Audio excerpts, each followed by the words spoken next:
तो स्वागत है आपका last lecture of environment and ecology revision series through UPSC PYQ. Topic चल रहा है national and international efforts to combat climate change. इसमें ओवरऑल 3 पार्ट आ चुके हैं। आज ये लास्ट और चौथा पार्ट है और ओवरऑल सीरीज का भी लास्ट पार्ट है। आई होप कि अभी तक सीरीज में सब कुछ आपको क्लियर हुआ होगा, कहीं पे कोई भी डाउट नहीं हुआ होगा। नॉलेज से ज्यादा बढ़कर जरूरी है आपके अंदर एक कॉन्सेप्चुअल क्लैरिटी डेवलप होना और एक अप्रोच पता करना यूपीएससी के क्वेश्चन को सॉल्व करने का। क्यों? क्योंकि आपने देखा कि आप कितना भी पढ़ लो, है ना, यूपीएससी में जो क्वेश्चन आते हैं वो ऐसे होते हैं कि कुछ ना कुछ क्वेश्चन ऐसे आपको मिल ही जाएंगे जो आपको लगेगा कि यार ये कहाँ से आ गए, है कि नहीं। तो वहां पे आपका कॉमन सेंस है ना, और एक अप्रोच जो डेवलप हुआ है वही काम में आएगा उसको सॉल्व करने में। ठीक, कितना भी पढ़ लो आप, वो काम में नहीं आने वाला। दैट्स वाई अप्रोच डेवलपमेंट बहुत जरूरी है, जो कि मेरा एक प्रॉमिस था आपसे स्टार्टिंग से ही पूरे के पूरे सीरीज में। चाहे पॉलिटी का रिवीजन सीरीज हुआ पूरा का पूरा हमने 24 लेक्चर में किया था, चाहे ये इन्वायरमेंट का सीरीज हुआ जिसमें टोटल 14 लेक्चर आज होने वाला है ना। दोनों में हमारा पर्पज यही था कि एक टेम्परामेंट जो जरूरी होता है इस पर्टिकुलर एग्जाम के लिए वो डेवलप कराया जाए आप में, और एक अप्रोच जो है वो डेवलप हो पाए। राइट, आई होप कि उसमें मैं थोड़ा बहुत सक्सेसफुल हुआ हूँ। और अगर आप 10 में से 5 क्वेश्चन भी अच्छे से कर लेते हैं उस पर्टिकुलर अप्रोच से, तो मेरे लिए बहुत ही बड़ी खुशी की बात होगी। ठीक है, चलो आगे बढ़ते हैं इस लेक्चर में। तो ये मेरे बारे में डिटेल आपको मालूम ही होगा। आगे बढ़ते हैं। इस पर्टिकुलर लेक्चर के लिए आपको मार्क करना है फ्रॉम 1 to 17 क्रेडिट सिस्टम का ध्यान में रखना है। ठीक, चलो ये रहा पहला क्वेश्चन आपके सामने। बोला with reference to Bombay natural history society, BNHS short form में जिसको हम बोलते हैं, consider the following statement. 3 statement यहाँ पे फिर से है, पहला दूसरा तीसरा। पहला है it is an autonomous organisation under the ministry of environment and forest. क्या ऑटोनोमस ऑर्गेनाइजेशन है, किसके अंडर में? Ministry of environment and forest. याद कीजिए मैंने क्या समझाया था आपको कि कहीं पे भी अगर ऑर्गेनाइजेशन दे दे, है ना, तो उसके गलत होने के चांसेस बढ़ जाते हैं। तो पहला गलत होने के चांसेस बढ़ गए, चलो इसको मार्क कर लेते हैं गलत। दूसरा, it strive to conserve nature through action based research, education और पब्लिक अवेयरनेस। बिल्कुल ठीक। मैंने ये भी समझाया आपको कि जब भी किसी भी सोसाइटी का, है ना, ऑर्गेनाइजेशन का, एग्रीमेंट का, डिक्लेरेशन का वो एक्सप्लेनेशन देगा तो मोस्ट ऑफ द टाइम वो ठीक होगा, तो इसलिए दूसरा ऑप्शन ठीक लग रहा। तीसरा, it organise and conduct nature trails and camps for general public, ये भी ठीक लग रहा है ना, हो सकता है। तो दूसरा और तीसरे की तरफ मैं जाऊंगा। ठीक है, तो ये आंसर होना चाहिए मेरे हिसाब से। अब इसमें पहला तो गलत हो गया, 50-50 पे आ गया बी या सी, लेकिन तीसरा भी ठीक लग रहा कि जनरल पब्लिक के लिए, है ना, कंडक्ट कर सकती है कैंप्स या फिर नेचर ट्रेल्स। तो इसलिए मेरा ऑप्शन सी होना चाहिए। देखते हैं क्या है इसका। तो बिल्कुल सही है, ऑप्शन सी जो है करेक्ट आंसर है इसका। देख सकते हैं आप कि BNHS is one of the oldest scientific organisation in India working for nature conservation since 1883। सोचो कितना पुराना है। The primary goal of BNHS is to spread awareness about nature through science based research, conservation advocacy, education, scientific publication, nature tools and other programme. It is not part of ministry of environment and forest, जिसकी वजह से हमारा पहला गलत हुआ था। ठीक है, ओके, चलो नेक्स्ट क्वेश्चन ये रहा आपके सामने। With reference to global environment facility, क्या है? एक काइंड ऑफ फंड है, ध्यान रखिएगा। बोला कि which of the following statement is are correct. 4 statement है। पहला, it serve the financial mechanism for convention on biological diversity, मतलब सीबीटी और यूएनएफसीसीसी, इन दोनों के लिए क्या करता है? फाइनेंशियल मैकेनिज्म की तरह काम करता है, जो कि बिल्कुल सही है। It undertake scientific research on the environmental, नहीं, साइंटिफिक रिसर्च नहीं करता, केवल फाइनेंशियल मैकेनिज्म की तरह काम करता है। ओके, पहला ही आंसर आ गया हमारा, तो आगे पढ़ने की जरूरत नहीं, चाहो तो आप पढ़ सकते हो। तो इसलिए करेक्ट आंसर ये हो गया। एक्सप्लेनेशन देखते हैं कि जीईएफ, है ना, global environment facility serve as a financial mechanism to 5 convention. कौन कौन सा? एक तो सीबीटी हो गया, यूएनएफसीसीसी हो गया, स्टॉकहोम कन्वेंशन और पीओपी, पर्सिस्टेंट ऑर्गेनिक पॉल्यूटेंट। आपको ध्यान में होना चाहिए, अगली बार अगर मैं पूछूं कि स्टॉकहोम कन्वेंशन किस पे बेस्ड है, तो आप बोलना चाहिए कि पर्सिस्टेंट ऑर्गेनिक पॉल्यूटेंट पे बेसिस है, बेस्ड है सर। अगला, UN convention to combat desertification, UNCCD जिसको बोलते हैं, और मिनामाटा कन्वेंशन फॉर मरकरी। ये टोटल 5 कन्वेंशन पे, है ना, सर्व करता है उनको फाइनेंशियल मैकेनिज्म। एक बार फिर से रिवाइज करते हैं क्या क्या। सीबीडी मतलब convention on biological diversity, UNF triple C, और POP Stockholm convention on POP. अगला क्या है? यूएनसीसीडी और Minamata convention. GEF is not an agency of OECD and does not undertake scientific research on environmental issues. I hope यहाँ तक clear हो गया होगा। अच्छा, ये कब आया था? Was established on the eve of the 1992 Rio earth summit. इसको क्या बोलते हैं? Earth summit. 1992 को क्या बोलते हैं? Earth summit. To help tackle our planet most pressing environmental problems. I hope ये अच्छे से क्लियर हुआ होगा. नेक्स्ट क्वेश्चन आपके लिए. With reference to a conservation organization called Wetland International, which of the following statement is correct? दो statement है. पहला है it is an intergovernmental organization formed by the country which are signatory to the Ramsar Convention. देखो कहने को तो ये generic लग रहा है ना कि इंटर गवर्नमेंटल ऑर्गेनाइजेशन है, लेकिन ये गलत है. गलत क्यों है अभी मैं समझाता हूँ. क्योंकि इंटर गवर्नमेंटल ऑर्गेनाइजेशन नहीं है. अगला, it works at the field level to develop and mobilise knowledge and use the practical experiment to advocate for better policy. बिल्कुल सही. तो दूसरा स्टेटमेंट सही, पहला गलत क्यों है वो समझते हैं. देखो, वेटलैंड इंटरनेशनल एक independent global not for profit organisation है. कैसे ध्यान में रखना है, बस ध्यान में रखना है आपको, ठीक है. Dedicated to conservation and restoration of wetlands. It is not intergovernmental organisation. It works on ground level to develop and mobilise. वही जो ऑप्शन सेकंड में था वही पूरा का पूरा स्टेटमेंट है. नेक्स्ट क्वेश्चन है आपके सामने. Consider the following statement. तीन स्टेटमेंट है, बताना है करेक्ट कौन से हैं. पहला, animal welfare board of India is establish under the environmental protection act. नहीं, हमने देखा एनवायरमेंट प्रोटेक्शन एक्ट के अंदर में बहुत सारी चीजें डिक्लेयर की जाती है, उसमें से एनिमल वेलफेयर बोर्ड तो नहीं था, राइट. तो इसलिए पहला गलत हुआ. दूसरा, national tiger conservation authority is statutory body. बिल्कुल ठीक है. National Ganga river basin authority chaired by the prime minister. बिल्कुल, प्राइम मिनिस्टर एक बड़ी हस्ती है, लेकिन national Ganga river basin authority भी एक क्या कहते हैं, हाँ, बेहतर ऑर्गेनाइजेशन है, मतलब इंपॉर्टेंट ऑर्गेनाइजेशन है. That's why it is chair by prime minister. तो दूसरा और तीसरा सही, पहला गलत, तो आंसर आ गया बी. चलो एक्सप्लेनेशन देखते हैं कि animal welfare board is established under prevention of cruelty act 1960. ध्यान रहे, animal of cruelty act two 1996 के अंदर में एनिमल वेलफेयर बोर्ड एस्टेब्लिश किया गया है. अगला, national tiger conservation authority is a statutory body under the ministry of environment, forest and climate change, UNFCC. The Wildlife Protection Act 1972 was amended in 2006 to provide for constituting the National Tiger Conservation Authority responsible for implementing of the Protect Tiger plan to protect endangered tiger. National Ganga River Basin Authority is chaired by the Prime Minister of India. मैंने पहले ही discuss कर लिया अपन ने, right. Next question, consider the following areas. ये चार के चार area है. बोला विच of the following tiger reserve कौन कौन से डिक्लेयर किए गए. अब वन बाय वन देखते हैं कौन कहाँ पे. बांदीपुर टाइगर रिजर्व है क्या? बिल्कुल है. कहाँ पे है? कर्नाटका में है ना, पहला तो होगा. दूसरा, भितरकनिका है क्या? नहीं, भितरकनिका एक वाइल्ड लाइफ सेंचुरी भी है और एक नेशनल पार्क भी है, लेकिन टाइगर रिजर्व नहीं है. और ये कहाँ पे है? उड़ीसा में, ठीक है. तो ये नहीं होगा, दूसरा नहीं होगा, कट करो. आंसर आ गया हमारा कौन सा? बी. तीसरा, मानस नेशनल पार्क और मानस टाइगर रिजर्व भी है. कहाँ पे है? ये आसाम में है, ठीक है. सुंदरबन कहाँ पे है? वेस्ट बंगाल में, ठीक. तो आंसर हमारा आ गया कौन सा? पहला, तीसरा, चौथा क्या है? टाइगर रिजर्व है, और बाकी दूसरा नहीं है, क्योंकि वो नेशनल पार्क और वाइल्ड लाइफ सेंचुरी भी है. ओके, हमने देख ही लिया कब हुआ था. ये बांदीपुर कहाँ है? कर्नाटका में है. 1974 में क्या हुआ था? डिक्लेयर हुआ था क्या? Tiger reserve.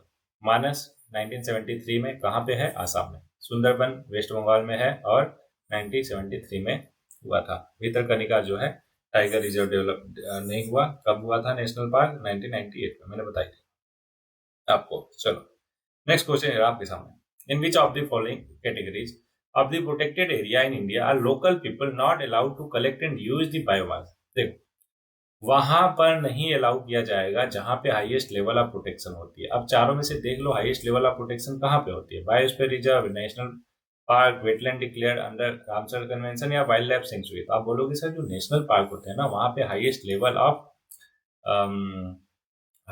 ऑफ सिक्योरिटी होती है, राइट. तो इसलिए बी जो है करेक्ट आंसर हो जाएगा इस पर्टिकुलर क्वेश्चन के लिए. तो आप देख सकते हो, in national park human activities not allowed. Also the grazing of livestock and private tenurials right are not permitted. Both the central और स्टेट गवर्नमेंट दोनों डिक्लेयर कर सकते हैं नेशनल पार्क, है ना. ये भी एक इंपॉर्टेंट स्टेटमेंट है. नेक्स्ट क्वेश्चन है आपके सामने. दो स्टेटमेंट फिर से बोल रहा है कि reference to wetlands of India consider the following statement. The countries total geographical area under the category of wetland is recorded more in Gujarat as compare to the other state. है बिल्कुल सही है, करीब 22% है ना. लेकिन वैसे भी ये कब का है? 2012 का है, ठीक है. तो उस टाइम पे 22% गुजरात का पूरा, मतलब ओवरऑल 22% गुजरात में ही थे वेटलैंड्स, ठीक. अगला है, in India the total geographical area of coastal wetlands is larger than that of inland wetlands. ये बिल्कुल गलत है, उल्टा है जस्ट इसका, ठीक है. पहला सही, दूसरा गलत, तो आंसर हो गया ए. तो ये डेटा पे उतना ध्यान नहीं देना है, क्यों? क्योंकि बहुत पुराना क्वेश्चन है, अभी तक तो कितनी सारी चीजें चेंज हो चुकी होंगी। ओके, तो डेटा पे ध्यान मत दीजिए, आगे बढ़िए। ये है तीन, बोल रहा है कि हाउ मेनी आप करेक्टली मैच, ठीक है। ओके, देखते हैं। Corbett national park, Corbett national park कहाँ है? उत्तराखंड, यूके में। उत्तराखंड, यूके मतलब उत्तराखंड। वो गंगा उसके थ्रू नहीं जाती है, तो इसलिए ये गलत हुआ। पहला गलत, पहला गलत। ओके, दो बार चाहिए ऑप्शन बी या फिर डी। दूसरा, काजीरंगा नेशनल पार्क कहाँ पे है? आसाम में। या वो मानस रिवर से नहीं जाती, क्यों? क्योंकि मानस रिवर से जो नेशनल पार्क जाता है उसका नाम है मानस नेशनल पार्क, ठीक है। तो इसलिए दूसरा भी गलत हुआ, दूसरा गलत हुआ, दूसरा गलत हुआ। कौन सा एलिमिनेट हुआ? कोई भी नहीं, ठीक है। तीसरा, साइलेंट वैली नेशनल पार्क कहाँ पे है? ये है केरला में। कावेरी रिवर से होकर जाती है क्या? ओ नहीं। तीसरा भी गलत, मतलब पहला दूसरा तीसरा तीनों गलत हो गए, मतलब नॉन आंसर होना चाहिए।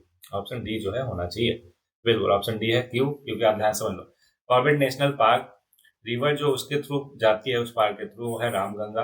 काजीरंगा में कौन सी रिवर जाती है? रिपलू। और साइलेंट वैली नेशनल पार्क में कुंती पुजहा, कुंती पुजहा, ठीक है। ये कहाँ पे है? केरला में। और ये बता ही दिया, काजीरंगा कहाँ पे? आसाम में। कॉर्बेट कहाँ पे? उत्तराखंड में। आई होप कि आपको क्लियर होगा लोकेशन एक एक का। Next question, which of the following is not a site for in situ method of conservation of flora? अब ध्यान समझो, इन सीटू और एक सीटू क्या होते हैं पहले समझते हैं। देखो, किसी भी चीज को, फ्लोरा और फौना को कंजर्व करने के लिए हमारे पास दो तरीका है। एक है एक्स सीटू, है ना, एक्स सीटू, और दूसरा है इन सीटू। इन सीटू का मतलब होता है कि वहीं पर जो उसका हैबिटेट है ना, एरिया है, उसी को हम डिक्लेयर कर दें कोई भी प्रोटेक्टेड एरिया, ठीक। चाहे बायोस्फीयर रिजर्व कर दें, नेशनल पार्क कर दें, वाइल्ड लाइफ सेंचुरी कर दें, ठीक है। लेकिन एक सीटू क्या होता है? एक सीटू कंजर्वेशन क्या होता है? उसको वहां से उठा के, उसके हैबिटेट से उठा के एक प्रोटेक्टेड एरिया में, जैसे बोटॉनिकल गार्डन है ना, वहां पे लाके रख देना या फिर प्रोटेक्ट करना। तो ये हो गया हमारा इन सीटू। सॉरी, उल्टा बता दिया क्या मैंने? नहीं, बिल्कुल सही बताया। पूछा है कि not a site for in situ, तो मैंने बताया मैं आपको कि इन सीटू क्या क्या होता है? Biosphere, national park, wild life होता है। और एक सीटू क्या होता है? Botanical garden. और वही हमसे पूछा था नॉट इन सीटू, तो हमारा मतलब क्या हुआ? एक सीटू, तो बोटोनिकल गार्डन हो जाएगा। आई होप क्लियर है आपको। नेक्स्ट क्वेश्चन, ओके, पता ही है तो इसलिए आगे बढ़ते हैं। Red data books published by the international union for conservation of nature and natural resource, IUCN, contains list of, तीन है। पहला, endemic plants and animal species present in the biodiversity hotspot, बिल्कुल गलत।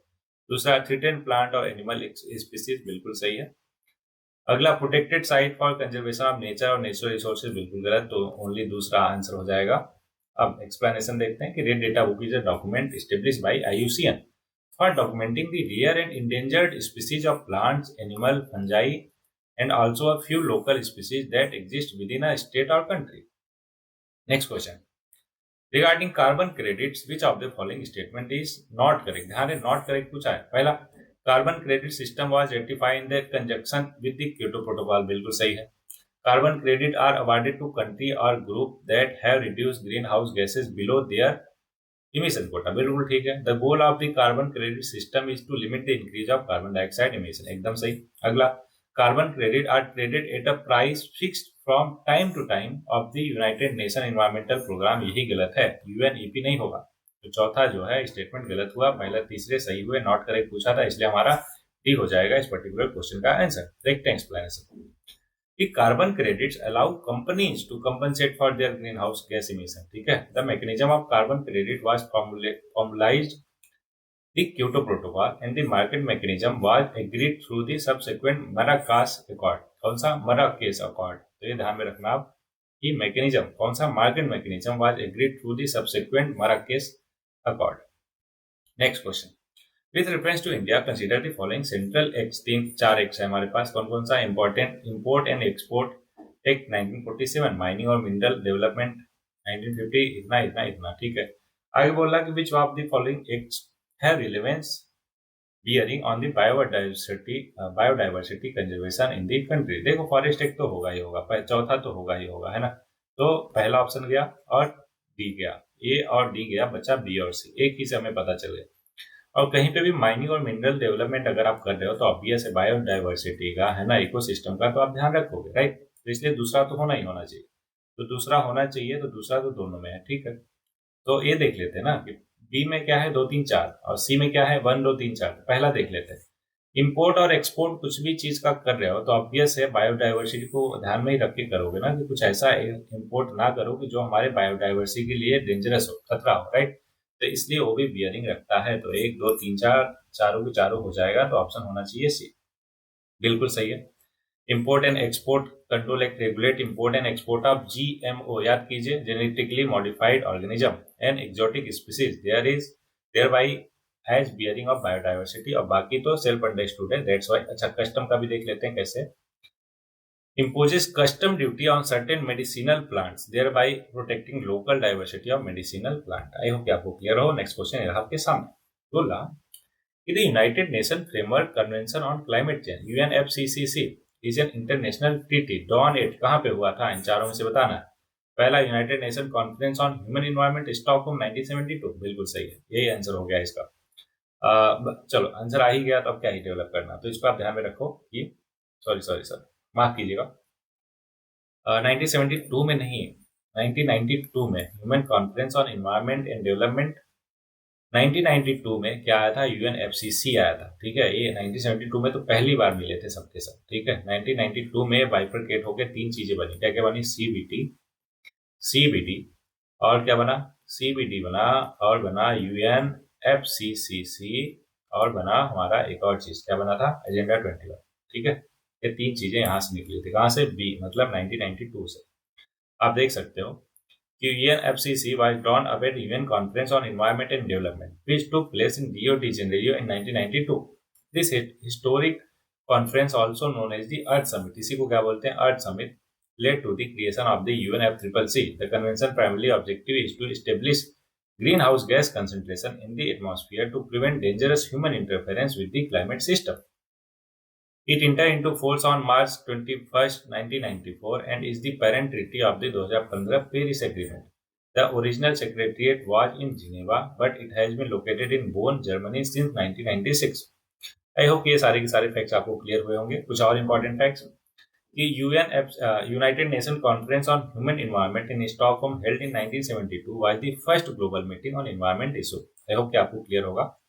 Only with the With the theme Only One Earth, it aimed to establish a shared framework for the environmental governance and resource management. The Stockholm Declaration, adopted by 70 out of 122 participants, है ना, 122 लोग थे लेकिन उसमें से 70 लोगों ने adopt कर लिया, introduced 26 principles highlighting the link between development, poverty और environment. जोहानिसबर्ग समिट जो था और world summit on sustainable development took place in 2002 as a follow up to the Rio earth summit, जो कि 10th क्या था, 10th anniversary held in Johannesburg, South Africa. Its goal include gaining global support for sustainable development and accelerating the implementation of agenda 21, जो कि 1992 में हुआ था, right. उसको एक्सेलेट करने के लिए एजेंडा 21 को, है ना, सपोर्ट मिला। Which aim to integrate environmental and developmental concern for long term sustainability. 2009 में क्या हुआ फिर, United Nation climate change conference, also known as the Copenhagen summit, इसको क्या बोलते हैं, Copenhagen summit, took place in Denmark from 7 से 18 दिसंबर। 7 से 18 दिसंबर आपको याद रखने की जरूरत नहीं, बाकी क्यों हुआ था। The conference aim to create a framework for climate change mitigation beyond 2012।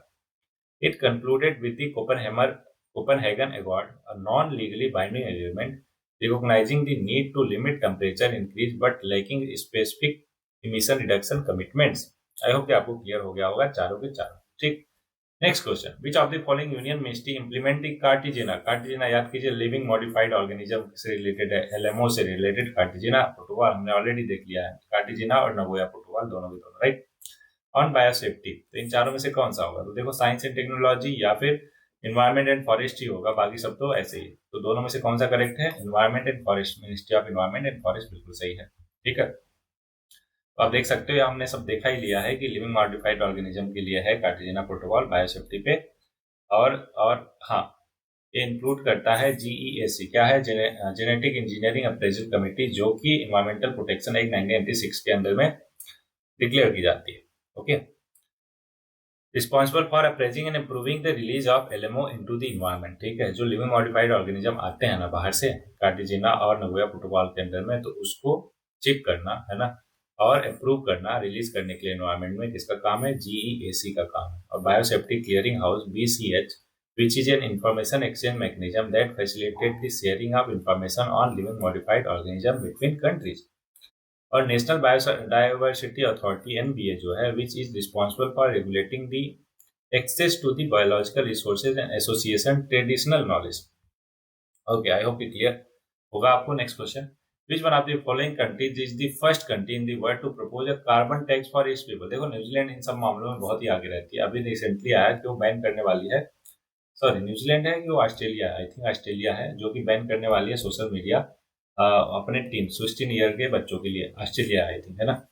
तो न्यूजीलैंड ऑस्ट्रेलिया पड़ोसी हैं, है ना, इन सब में आगे रहते हैं। तो कार्बन टैक्स का कॉन्सेप्ट किसके पास, कौन लाया था पहले? न्यूजीलैंड लाई थी। कब? 2006 की बात है, तो बहुत पुराना बात है, लेकिन फिर भी फैक्ट्स आप ध्यान में रखो। नेक्स्ट, कार्बन टैक्स अगर इंडिया की बात करें तो बहुत पुराना हो गया है ना, इसलिए बहुत ज्यादा डिटेल में हम जाएंगे नहीं, है ना, 2006 की बात है। अगला, consider the following statement, Kyoto protocol came into force in the year 2005। बिल्कुल सही है। क्योटो, अच्छा वैसे, अच्छा इसका स्टोरी अभी मैं एक्सप्लेनेशन में बता दूंगा, डोंट वरी। वैसे तो 1998 से ही चल रहा है क्योटो प्रोटोकॉल, ठीक है, लेकिन वो फोर्स में कब आया? 2005 में। ऐसा कब आया? क्योंकि वो चाहता था कि कम से कम एक सर्टेन परसेंटेज ऑफ जो कंट्रीज है रेटिफाई करे। तो लास्ट में जब रसिया ने किया तो परसेंटेज पूरा हुआ, तब जाके आया। अच्छा एक बात बताओ, परसेंटेज कितना था जरा मेरे को बताना अभी के अभी कमेंट करके, क्योंकि एक्सप्लेनेशन में तो आपको मिल ही जाएगा, है ना। पहला क्या होगा? पहला करेक्ट हो गया। दूसरा, Kyoto protocol deals primarily with the depletion of ozone layer. नहीं, ये हमारा क्लाइमेट चेंज के रिगार्डिंग है, मतलब ग्रीन हाउस गैसेस से डील करता है, ना कि ओजोन लेयर से। तो दूसरा गलत, दूसरा गलत। तो ऑप्शन देखा जाए, चलो 3 ऑप्शन अभी तक बचे। पहला होगा तो डी भी गया, तो बी और सी होगा।